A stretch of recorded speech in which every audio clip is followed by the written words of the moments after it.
ജീവിതത്തിൽ രണ്ട് രീതിയിൽ നമുക്ക് ജീവിത വിജയം കൈവരിക്കാൻ സാധിക്കും. ഒന്ന് കള്ളം പറഞ്ഞുകൊണ്ട്, രണ്ട് സത്യം പറഞ്ഞുകൊണ്ട്. കള്ളം പറഞ്ഞും വിജയിക്കാം, സത്യം പറഞ്ഞും വിജയിക്കാം. എന്നാൽ നമുക്കറിയാം, കള്ളം പറഞ്ഞ് നാം വിജയിച്ചാൽ അതൊരിക്കലും നിലനിൽക്കുകയില്ല. അത് താൽക്കാലികമാണ്. കാരണം സത്യമെന്ന് പറയുന്നത് ഒരിക്കലും മൂടി വെക്കാൻ പറ്റാത്ത ഒന്നാണ്. സത്യമെന്ന് പറഞ്ഞാൽ ഒരു കരിങ്കല്ല് കരിയില കൊണ്ട് മൂടി വെക്കുന്നത് പോലെയാണ്.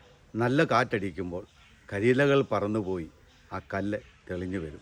ഇതുപോലെയാണ് കള്ളത്തരങ്ങൾ പറഞ്ഞ് ജീവിതത്തിൽ നമ്മൾ വിജയിക്കാൻ ശ്രമിക്കുമ്പോൾ നമ്മുടെ എല്ലാവരുടെയും ജീവിതത്തിൽ സംഭവിക്കുന്നത്. എന്നാൽ സത്യം പറഞ്ഞ് നാം വിജയിച്ചാലോ, സത്യം പെട്ടെന്ന് പുറത്തു വരികയില്ല. അതിന് കാലതാമസമുണ്ടാവും. കാലതാമസമുണ്ടായാലും അതായിരിക്കും എന്നും നിലനിൽക്കുന്നത്. സത്യം പറയുന്ന വ്യക്തികൾ താൽക്കാലികമായി പരാജയപ്പെട്ടു പോകുമെങ്കിലും അവരുടെ ജീവിതത്തിൽ ഒരിക്കലും സന്തോഷമെന്ന് പറയുന്നത് എന്നേക്കുമായി ഇല്ലാതാകുകയില്ല. കാരണം സത്യം ഇന്നല്ലെങ്കിൽ നാളെ പുറത്തു വരും, അത് തെളിയും.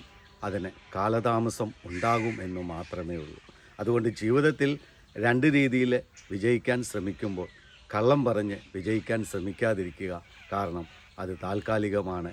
സത്യത്തിലൂടെ വിജയം കൈവരിക്കുക. അതിലൂടെയാണ് നമുക്ക് സന്തോഷവും സമാധാനവും സംതൃപ്തിയും കൈവരുന്നത്. ദൈവം നിങ്ങളെ അനുഗ്രഹിക്കട്ടെ.